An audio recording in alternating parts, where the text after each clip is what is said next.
My name's Pam, and I'm an addict. I feel real honored to be able to introduce the speaker tonight. You know, when I called her and asked her to speak, I remember I was so nervous I made my husband and my son leave that part of the house and close the bedroom door.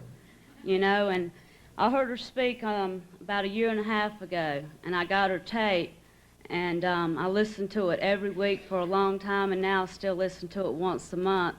And needless to say, that tape drags now. You know, her story, it gives me a lot of hope, you know, and we're a lot alike in a lot of ways. And I'm real honored that she could come speak. And I learned by talking to her several times on the phone and by her coming here that she's no different than I am. She's just an addict, just like I am. You know, and I'm real grateful she could come. Blaze.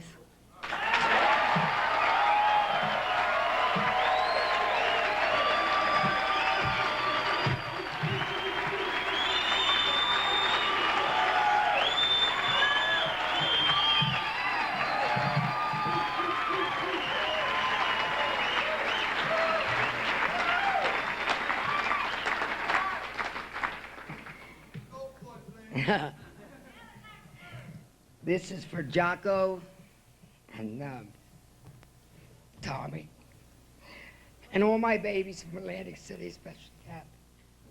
I'm Blaze and I'm an addict. I'm born and raised in Atlantic City, and I really had a good childhood. My father was sergeant of police force and my mother was supervisor of the telephone company. And the only problem that I had as a child was me. I was born kind of big. I thought I'd mention that in case you didn't notice.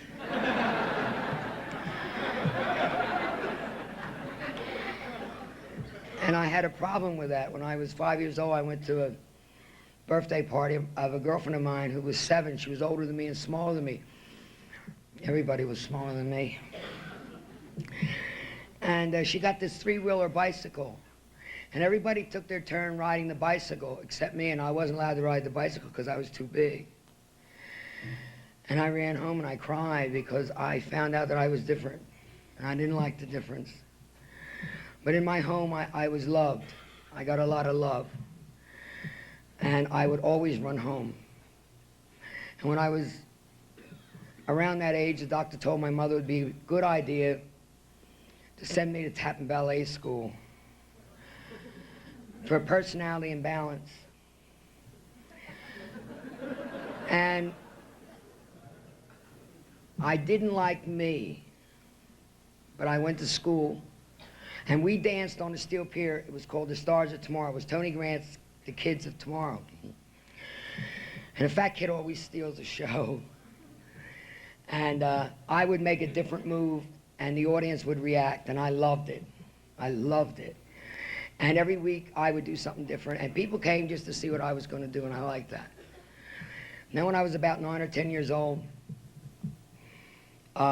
we were in class, and they had this bar that goes across the mirror, and that particular day we had to put our foot up to the back of our heads, and I couldn't do it without the teacher's help, because I was getting bigger and bigger. And I ran home and I cried. And for a long time after that, I didn't do anything. I rebelled. I used to fight with my sister and brother. And one day when I was in junior high school, somebody came up to me and said, "Barbara, let's go to the roller skating rink." And I didn't like to do anything that I didn't know how to do, because I figure if I knew how to do something well, you wouldn't notice that I was fat. See, I used to swim, and I used to swim and in competition and win. And I always thought that you couldn't see that I was fat. And we went roller skating. I found out I could roller skate, and I liked it. And the few kids that were with me were hollering for me. And I started to get into competition. And I got involved in the roller derby. You have to look back, and I'm getting into this now, that my mother was very disappointed in me. My mother was born and raised in Scotland, and a real genuine lady, and she wanted a little girl ballerina. And she got me, a roller derby person. But I felt that. I felt her discomfort with me. But I I was very involved in my church. And then when I got in high school, I got involved with my sorority sisters. And my father became very sick and died. And I remember how I resented that, because before he died, we had a home in Brigantine, and I had some clothes custom made for high school that I looked like everybody else. Because in those days, they didn't make nice clothes for fat people. So I had them custom made. And when my father died, we couldn't do this anymore. And I didn't want to go to school. And I resented him dying, not only leave me in this world as a fat person, but a poor fat person, because if you called me fatty or made fun of me, I would tell you my father's going to arrest you. So I really didn't get to know the pain that children inflict on each other when someone's different. And he died, and he left me in this world. And we sold our home. We had to live in an apartment, and I didn't like that either. And so I really got myself into the roller derby because I had the audience screaming for me. And in Atlantic City in those years, we had a siren that went off at 9:30. And if you weren't in the house by 9:30, you were considered a juvenile. And I was in a lot of competition. And this is in 1952. And I was in a lot of competition. I would get home late. And my mother would accuse me of being a bad girl. And I would get violent and break up the bedroom and scream and holler at her. Because it was very important in my church, and in those years, in the early 50s, to be a virgin. And I was. And I knew if I was a virgin, God loved me. And I wasn't a bad girl, just because I stayed out late. And my mother took me to juvenile court. My mother, my doctor, and my priest. And I stood before the judge, and I believed in my heart that nothing could happen to me because I was a virgin. I was a good girl. And that judge sentenced me to Clinton State Prison for women. And I was 16 years old. Some man stood up in the corner and he said, "Your Honor, don't you mean state home for girls? This child's only 16 years old." And His Honor said, quote unquote, "Look at the size of her." I mean Clinton. I got sent away for the worst kind of prejudice there is, for my size. And I remember, I knew nothing about drugs. I had I think, a small shot of booze one New Year's Eve with some high school kids. I knew nothing of homosexuality or violence. I didn't know any of these things. And I can remember driving to Clinton in the car with the guards and watching my Atlantic City get farther and farther away from me. And I went into this place, and I thought they had changed their mind and decided to put me in an insane asylum. These women were crazy. They were beating each other up and things. And they pushed me around and made a flunky out of me, and they didn't care who I was. You know. And the institution wrote the judge, and they wanted to know what I was doing there at that age and in the condition I was. I guess they were talking about that I was a virgin.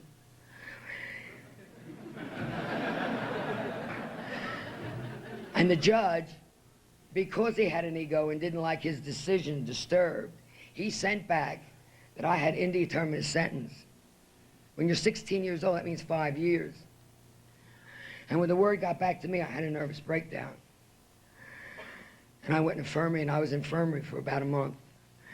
And this time when I came out of infirmary, a lifer came over to me and she said, "Blaze, I'm going to teach you how to make it the next 5 years in this place. You know that brown envelope they give you? I want you to put all your human emotions in there, save one, hate. And I'm going to teach you how to make hate your best friend." She was a good teacher, and I was a better pupil. I was 16 and a half years old, and I was getting a name for myself. And I was learning how to fight. One day somebody came over and said, "Here, Blaze, try some of this," and it was hooch.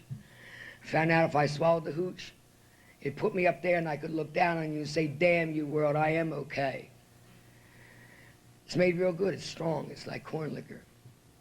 A couple days later, somebody comes over and says, "Blaze, try some of these." I found out if I swallowed the pills, took the hooch, it put me a little higher, and I could look down on you and say, "Damn you, world, I am okay." And the punishment in those days was they took you down the basement and they put you against a stone wall and they put the fire hoses on you. And it was my turn because I was being bad. I was trying to get a reputation for myself. They took me downstairs, and I was handcuffed in the back, and they said, one of the girls hollered down, Blaze, don't let him hit you in the stomach, you'll never have a baby. I thought about that. I hadn't even used this thing yet.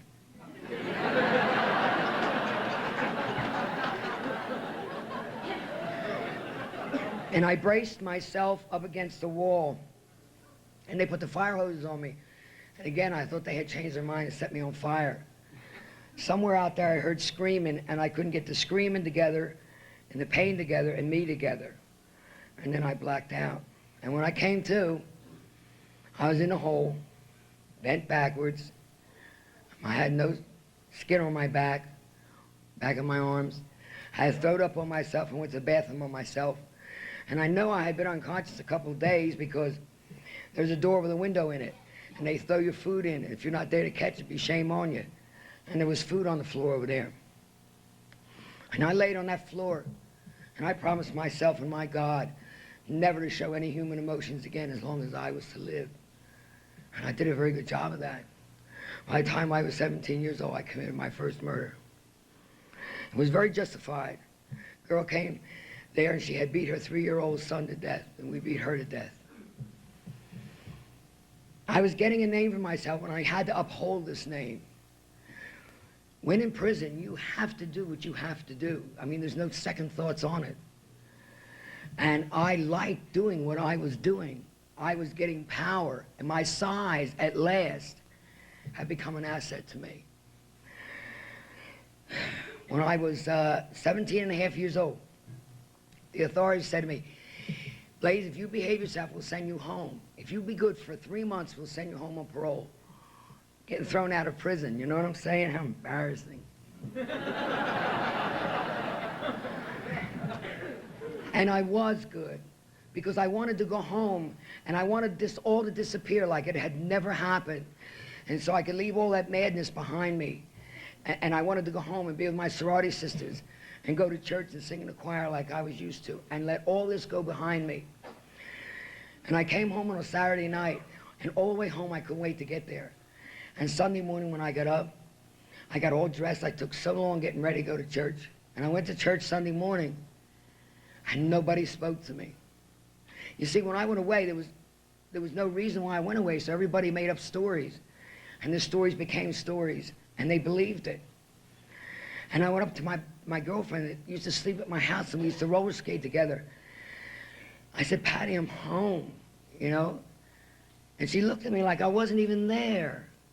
And I went, and we had these trees in front, and I stood by the tree, and no one paid any attention to me. This church that I was such a part of, these were some of my sorority sisters and my friends, and I didn't even know I was there. And I ran home, and I went in my bedroom, and I stayed there. My mother said, you don't have to live like this. And I said, oh, yes, I do. And a girl came home from parole about a week later, and she called me up. She says, hey, Blaze, you want to go out? And I said, you got it. And I went on the north side of Atlantic City, and I started mainlining heroin. I said, this is where I belong. This is me. And this is where I belong. And I don't remember too much about that time. I was only in the streets 2 months. And the next thing I know, I was in the paddy wagon going back. It's a parole violator. When I got back, I'm jonesing. I don't want no hooch, and I don't want no pills. I want some heroin. I want some stuff here. And when I came out of the infirmary, I jumped the big lady. They jumped me, and they threw me in the hole. Well, I spent the next 18 months of my life in darkness. When I turned 21 in June, they brought me out 3 weeks before I was released. I couldn't see. I was temporarily blind. I had to crawl out. I couldn't stand the weight of light. I couldn't walk. They had my eyes bandaged. And when June the 18th came, they sent me out, and they said, now you got to be a young lady now. You got there and be good. Fuck you. I didn't know any other way to live at this point. So I took prison home with me. And I met a man, and I was living with him. And I hadn't let him touch me yet because I was afraid. And we went to a dance. And I was dancing with a friend of his. And he smacked me. And I took him outside and I killed him. Because I promised myself that no man, woman, or child would ever put their hands on me again. And I came before the judge. And I got atrocious assault and battery with a deadly weapon with intent to kill, which is 1 degree less than murder, because I pleaded self-defense. His Honor said when the victim is dead, it's not self-defense. I got 5 to 7. And he said, maybe this time, Barbara, you'll learn something. And I spit in his face, but I still went back to Clinton. 2 murders later, and I finally went to beauty school. I finally did something with my life, because everybody said, Blaze, go to beauty school, get early parole. That's the only reason I went to beauty school. Never was I to know that this was going to sustain me for many, many years out there. So when I finally left after serving 8 years, I went in when I was 16, and I came out when I was 24, the best years of your life. The years that you learn who you're going to be for the rest of your life. And I learned who I was going to be the rest of my life. And I brought prison home with me. And I met my husband, and I discovered something very interesting.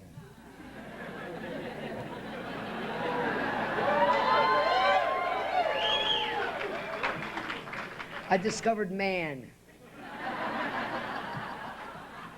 I don't know if the heroin or the men, which is worse.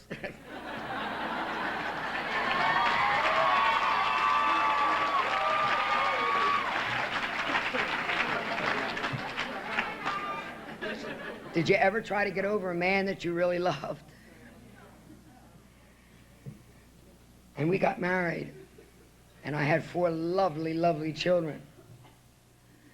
But we had a problem. I could fight better than him. And we would be in a bar, and somebody would pat me, and they were on the floor before he knew it, and he'd say, that's my job.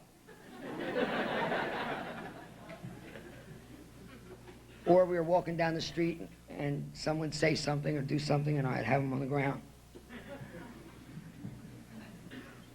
And the children started to come, and I couldn't afford my drugs like I used to. And I can remember we were sitting in the house playing pinochle one night, and there was no drugs, and there was no way I could get out. And there was a 5th of vodka on the table. I hear people talk about social drinking. People, I socialed nothing. I didn't social anything. And I took that, and I drank that drink, and I had to drink almost that whole 5th just to stop jonesing. And it didn't put me anywhere. And everything after that became a combination of anything I could get my hands on. I was working in a beauty shop, and my boss had just gotten married, and he had a beautiful home in Margate. And he was standing, combing out a head, and he had a twinkle in his eyes, and he was singing. And I was looking at him, I said, I wonder what that feels like. I wonder what it feels like to love somebody and be glad you were alive. I didn't know what that felt. I didn't want to know what it felt like to be the president or a movie star. I just wanted to know what it felt like to love somebody. And I wanted to go out in that world and get what other people had. And I would go home in the jitney, and I would look at people in the jitney, and I'd say, do they go home to the same thing I go home to? 4 hungry babies that are still in their pajamas, that haven't eaten yet, and a drunken husband we got to fight. Does everybody go home to that? And I wanted to go out there and get what other people had. And when I got home, I found out that my children were paying my dues when I saw their little faces, and I knew I couldn't go on living like this. They were paying my dues. This wasn't fair. And I put my children in a foster home. And I went out in that world to try to find what other people had. But see, if you're like me and you got this gorilla on the back and you got nothing inside, you're not going to find what other people have. The violence became worse. I could vacate a bar by my presence alone. If I saw a cute guy, I would go up to him and say, we're going out, aren't we? And he'd say, oh, yeah.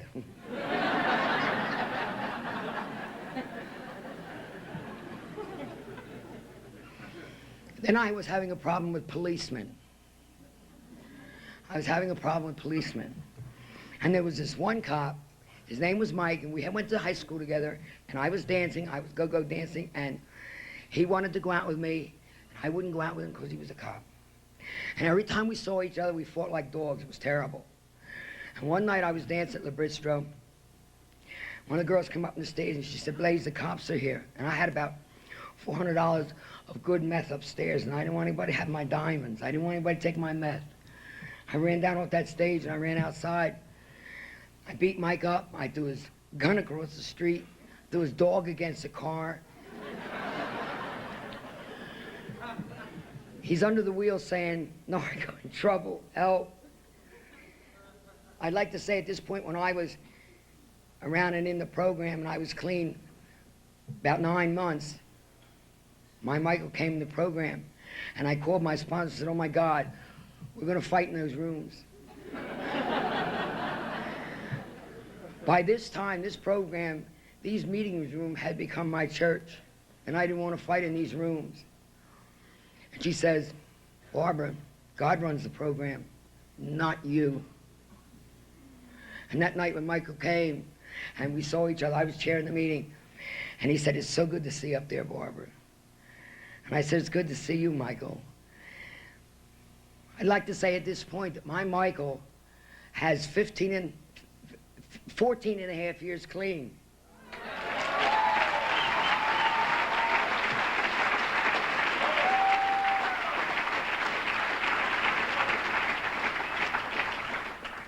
And when we tell our stories and we're together on the same podium, he says that the only thing he could do was sleep at night and wonder how he was going to kill Barbara Blaze. He's a gentleman and I'm a lady. It's incredible. He's got a lovely wife and children. Such miracles that happened in this program. Anyway, back to my story. It got to the point where the cops wouldn't come for me anymore.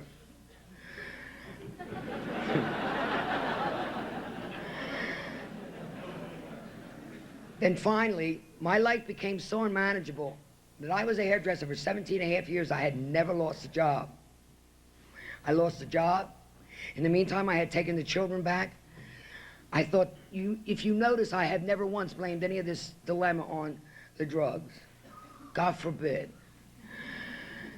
I got the kids back, and it was worse. This time, they took the kids away from me. And I lost my kids. I lost my apartment. I lost my job. And I was living in an abandoned house in the Inlet. A year before this happened, I fell out in a beauty shop, and they had taken me to the hospital and put me in extraction. And they didn't know what was wrong with me. So they took all these x-rays. And they found out that some of my ribs had been broken 13 or 14 times, other bones in my body, and I have massive scar tissue on my back from the hoses. And I never shed a tear. And I wasn't shedding a tear now. But people, you've got to understand what alcohol and drugs did to me. I was crawling around on my hands and knees in an abandoned house, hallucinating blood out of the ceiling, with a ringing in my ear, with bugs on me that weren't there. I couldn't get a thought together. The Blaze that no one could ever beat was crawling around on her hands and knees like a baby, with tracks up and down my arm and a fifth of something in my arms. And I said, God, help me. Not that I believed for one moment there was anything connected to the word God, because that dude left me that day in court many moons ago. But if something came in my head, I know today God put it there. When I was in Clinton, they had these meetings. And these women would go to these meetings, and it was called AA. Where I come from, it's cool to be a junkie, and it's a drag to be an alcoholic. So we beat these ladies up. We beat these women up. Because they were super lame, you see, because they were alcoholics. See? But the thing that came in my head was AA. And I called my girlfriend. I said, Inky, you got to swear in your mother's eyes you'll never tell nobody what I'm going to tell you. And she didn't know what was coming out, who I killed next or what here. I said, Inky, I want to go to AA. And she started to cry. And she said, Barbara, you come home with me, and we'll take you to AA, to this place. And her boyfriend and her, Jim, Him behind me, her in front of me. We went to my first meeting. And I went to a door, and I walked through that door, and somebody said, "Welcome." I hadn't heard that word in a lot of years, people. She put her hand out, and she said, "My name is Carol. It's going to be all right. Would you like a cup of coffee?" So what's her angle?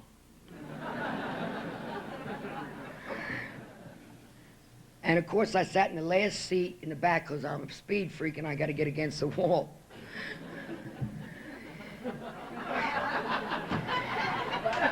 And I read the signs, all the signs on the wall. And the sign said, "But for the grace of God." I said, "No.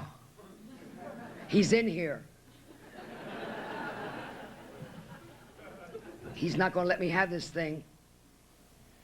And I was so impressed by the way these people were hugging each other and touching each other and laughing. I hadn't heard myself laugh in a lot of years. And where I come from, you don't let nobody close enough to you to touch you unless you're going to fuck them or fight them.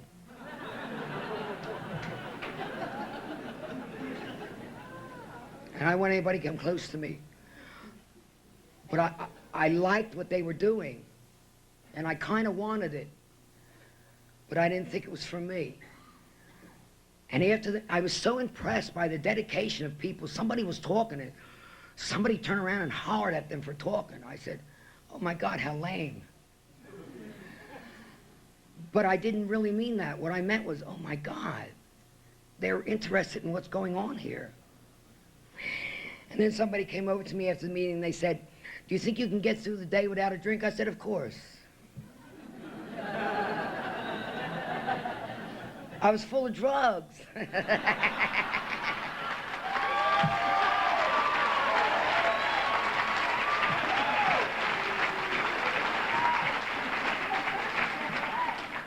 They didn't ask, I didn't offer. You see, my sponsor told me, when they come through that door laughing, they're not ready. I wasn't ready. Come through that door hurting, they're ready. Then I stayed around. I liked these people, see. It's funny how you hear what you want to hear. I heard something about getting involved. So I looked around the room to see who I was going to get involved with.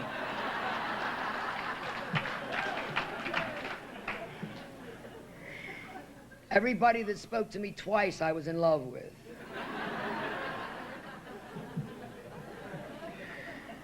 And then after acquiring all this knowledge and sobriety, they needed somebody to go on a 12-step call. I had 2 months.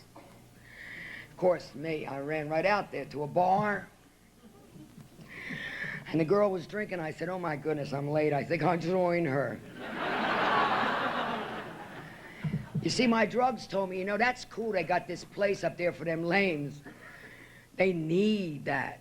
And I'm glad, but I'm the Blaze. I can handle this now. I got my head screwed on right, people trusting me again. I'm cool. And I took that drink. And people, you've got to understand that the penitentiary took every ounce of fear out of me there ever was in my life. But that night, when I took that first drink, a tinge of fear came to me. And I said, my God, those people were right. But I'm a good alcoholic and drug addict. I finished that night getting very sick and drunk. And the next day, I walked through the doors of that program. And I said, "Help me. I'll do it your way." And I made a deal with God. You give me this thing and I'll do it your way. And that was on September the 18th of 1973, and I haven't had a drink or drug since.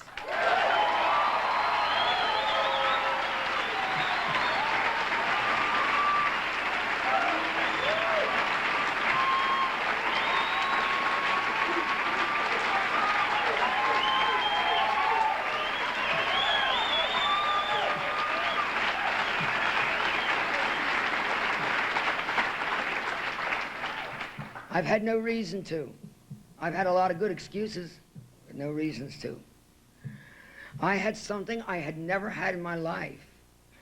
And I went to these meetings and I talked about my drugs. And they said, "Now listen, you have to go away and don't come back because you're different." I said, no, no, no, you don't understand who I am.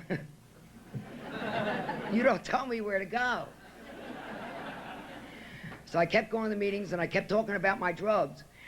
And God, being the loving person that he is, sent someone in my life so that AA could stay well over there and that I could get well over here. He sent me a recovering addict.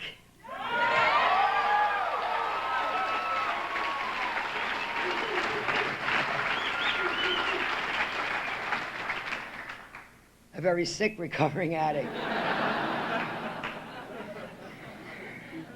He sent me Dutch. And Dutch said to me, Blaze, did you ever hear about Narcotics Anonymous? I said, what's that? He said, come on, I'll take you to that place. We worked hard all week. And we got in Dutch's van and we went up to Philadelphia.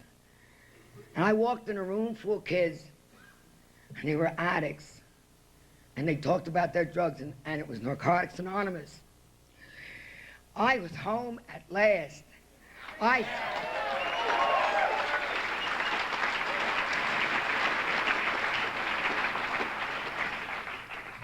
We had a love that was undescribable. We didn't have steps and we didn't have rules and regulations, but we hung tough. Our life depended on each other. And we came back to Atlantic City and I started a Narcotics Anonymous meeting at my house 14 and a half years ago. And in those days, we were pushed aside. We were not welcome. And you had to register at City Hall if there were 2 or more addicts, because it was called a conspiracy. So I went to City Hall and I saw the chief of detectives and I said, Hank, I had to have permission from you to have a meeting. He says, my God, have anything you want. Just don't use.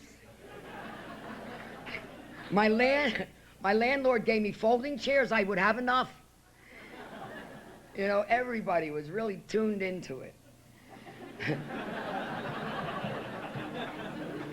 But we were a little sick in those days, see, and we used to show dirty movies after the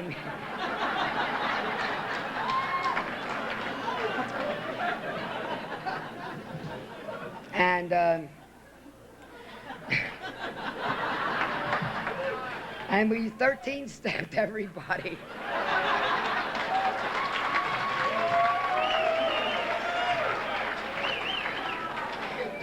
And my ego makes me tell you we didn't lose anybody either. Oh, but we did. We had a bondage. It was incredible. Yeah. Literally.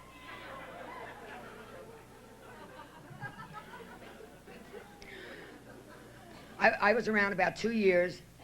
Dutch and I were living together. And I had a beauty shop dropped in my lap. And we were living at Margate Towers. And it was like I was in my ivory tower, and the world owed me this. People, let me tell you something. The world don't owe you nothing. You owe you. Okay? You owe you.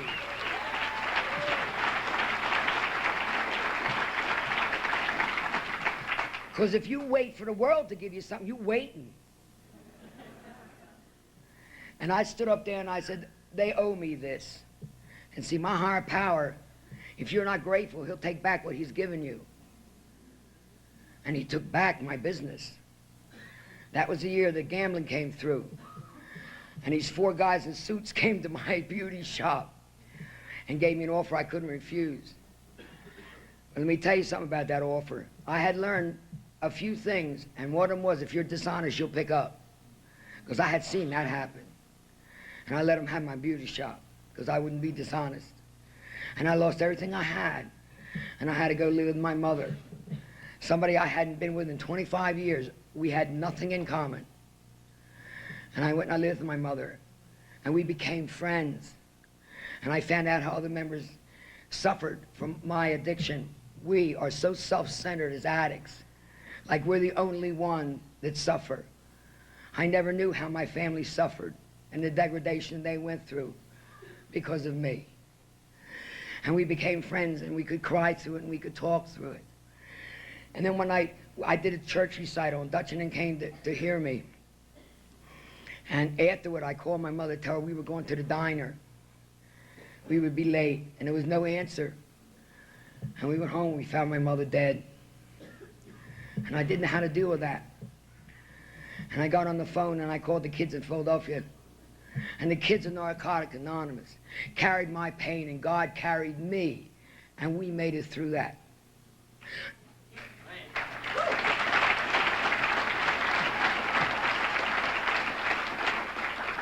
And you will make it through as long as you allow God to carry you through your pain and trials and tribulations. Shortly after that, my doctor told me that I couldn't be a hairdresser anymore. My asthma was getting so bad, and I didn't know what in the world I was going to be. But God loves me very much, and I got in the field of counseling, and I became a CAC. And while I was there, I got involved. A man came in my life, and he was a graphic arts teacher at Narco, and he was a jazz musician. He played drums, and he loved me very much. And he told me, he says, Blaze, I want to give you the ultimate gift of love, not what we're used to, but the real gift. And he lived with me for a whole month with no sex. And we used to take his tapes and blankets and pillow and go down the beach and watch the sun come up. I knew how he liked his eggs in the morning. We were friends. We knew each other. I'm going to tell you what love did for me. I walked down the street, I thought I was skinny.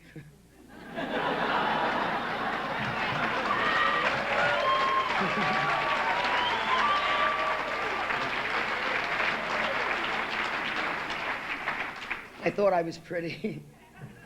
And I worked at Detox. And he used to call me on the phone to see if I was going to get a bus home or if somebody was going to give me a ride. And if I was going to get a bus, then he'd bring the dog and meet me at the bus, and nobody would touch my body, see?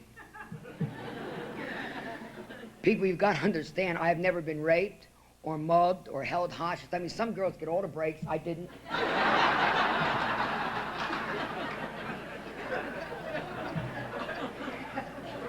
You have no idea how good that feels to be a girl. I waited all my life to be a girl, and I was 44 years old. You know how sad that is? To find love for the first time in my life. And I loved him as a child.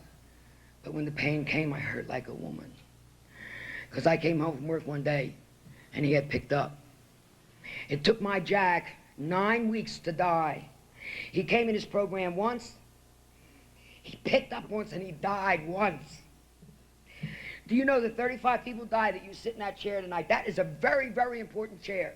And I have a chair. Everywhere I go to a narcotics meeting, I have a chair. It's mine. And I can almost name the 35 people that died from my chair. There's only Dutch and I left in South Jersey. You know that? How many hundreds of addicts we've met over the years. 35 people died that you sit in the chair you're in. Do you know what an honor that is?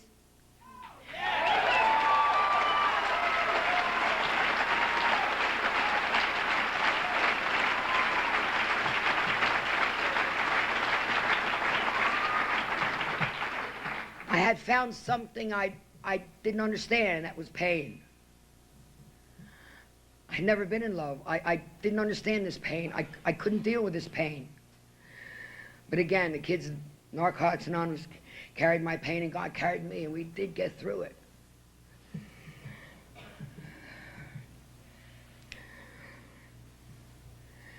And then I met another guy who was sick. Remember something, when you lay down with dogs, you come up with fleas. When you lay down with somebody sick, you come up sick. I had 6, 7 years clean time, and I was a CAC, and I was a hotshot. I was the Blaze. I was going to bring him home and make him well. I brought him home. He made me sick. And I went to a meeting after a couple years of this. And I said, I got to find Dutch. And I went to this meeting, and I was sitting with my back to the door, and Dutch come in. He was having the same dilemma himself, only a little differently. He's got to find Blaze. And he came and he walked around, and when he saw my face, he said, oh my God, she looks like me. He says, let's go for a walk. And we went out in the woods. He had 9 years, I had 8 years, and we were hugging each other and we're crying like children, and we said, what's wrong, Dutch? This is worse than it was when we first came around here. What's wrong? We didn't know. So you don't have to work the steps if you don't want to. If you can stand the pain, pal, then you don't have to work the steps. See, we didn't think the steps were important. We didn't think we needed a sponsor. We sponsored each other. And we ran through the steps, and we just did a 5th step because it was cool. And we were in pain, a lot of pain. And I had to throw this guy out. And the doctor, I had just went through major surgery, and the doctor told me no more work. And I worked very hard for my certification. I had a wall full of paper, and now all of a sudden I can't do anything with it. And I loved him so much. And Dutch came at the door and he says, "Hey, Blaze, you want to speak at a convention in Virginia?" All right. And see, every once in a while, Dutch and I run away together, and we do a real heavy 5th, just the 2 of us. And we drove down there together. And when I got there, I was clean and I was ready for what was about to happen to me. And Saturday, I went to a woman's meeting. 10.5 years clean, my first woman's meeting. See, I hang out with the men. I talk shit to the men. You know why? Because I don't have to be me. I went to my first woman's meeting, and there was a little girl on the floor. She was 16 or 17 years old. She had about 2 or 3 months clean time.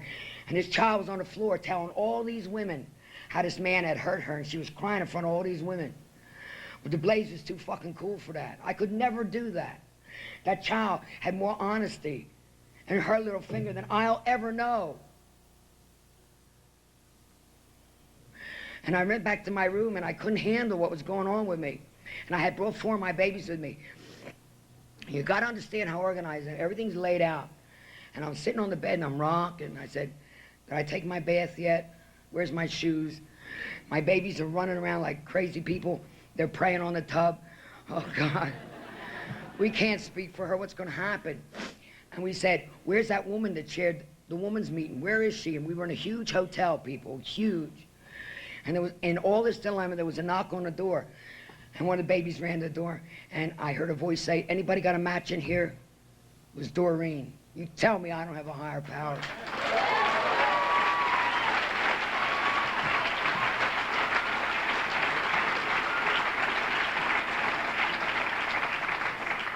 And she came in, and she sat on the bed across from me, and she's holding my hands, and she says, "Honey, I wasn't going to go to this meeting tonight." She said, "But I'm going down the hall and putting my dress on because I want to be there when God comes into your life tonight. You're having a spiritual awakening and don't even know it."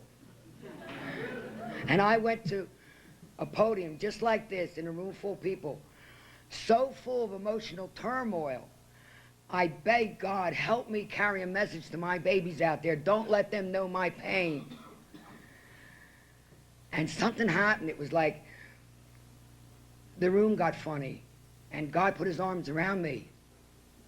And we made it through that. And it's one of my best tapes I ever had.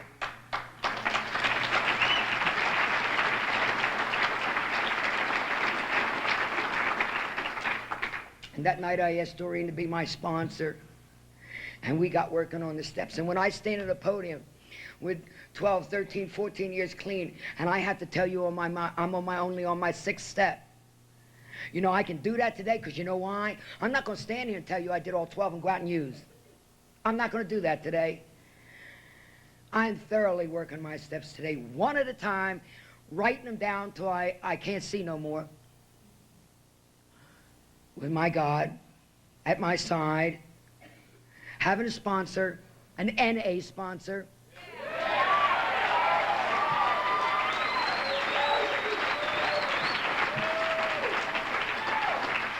Who works the steps of Narcotics Anonymous and the 12 principles, 24 laws that I live my life by today.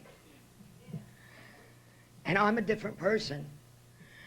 I have not had a committed relationship in 6 years. Not that I haven't been laid. I gotta say that.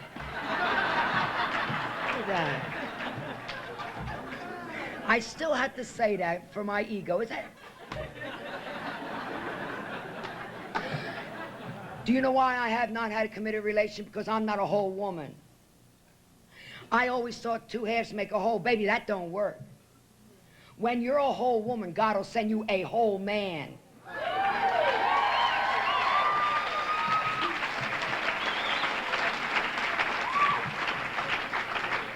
And it takes time. Things I must earn. You have to earn the right to have that right man come in your life. And it's going to be right. He hasn't gotten, I think he missed the bus this trip, but I must not be whole yet. And it is lonely. But today I can be alone and not lonely. But it's painful when certain records come on or videos on the television, and yeah, it is. But see, I'm not going to go pick him, because I'll tell you who I'm going to pick, the sick one that walks through the door. The sicker the better. I don't want that anymore. I want to share the ultimate gift of love that my Jack gave me a long time ago, that I wanted no parts of because it hurt too much. See, I only lived by the hurt for years until I worked these steps and removed my hurt and pured myself and allowed God to put his arms around me. And today, I will wait because I want that love back. I want to feel pretty and skinny again. And I know it's coming. I know it's coming. Today, I know there's two things that are God's will for me today. And that's that I don't use and I help a suffering addict every day. Anything else is guesswork.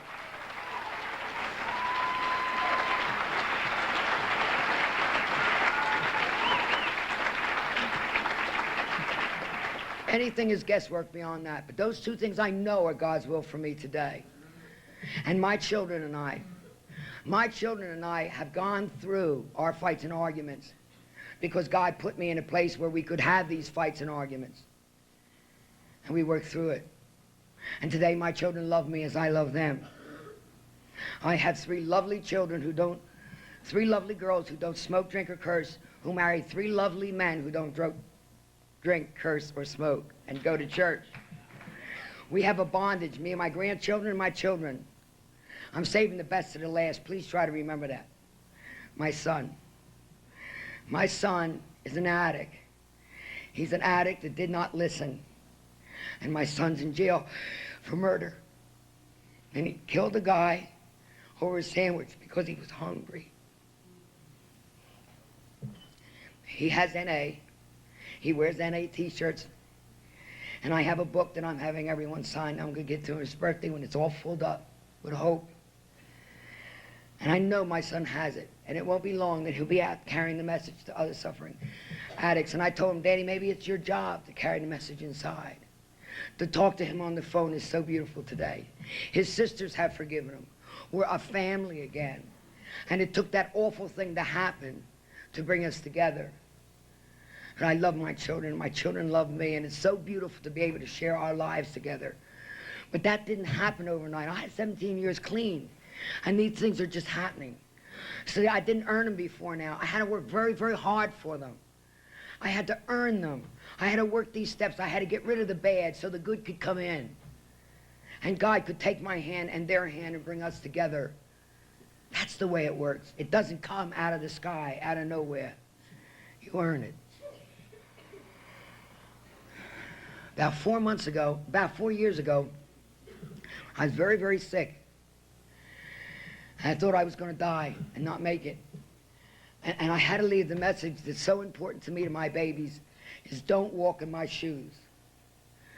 I'm doing a book and a movie, and that's the title. Don't walk in my shoes. That is my message to you. I woke up this morning. I'm 53 years old. I'm ready to live. Where the fuck am I going? I fall in love with younger men. I can never have them. I have to throw it out of my head. That's the dues I pay for being so cool. See, I was very cool now. Don't forget that.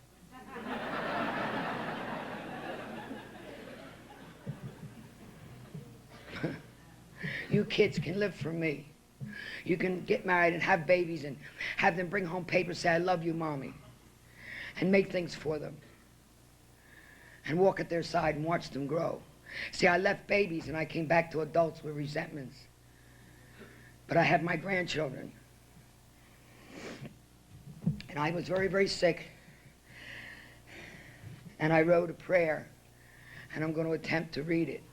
It's called the Junkie Mother Prayer. And the junkie mother is me. This prayer is very, very important to me because the young people of the program are the air I breathe. Without them, I'm gone. I have nothing. Because they can live. And when I see them get married and I go to their weddings and they're pregnant and I see the little babies with the bow here at the convention, I get so high from that. That's a clean baby that's got clean parents that can make dreams come true.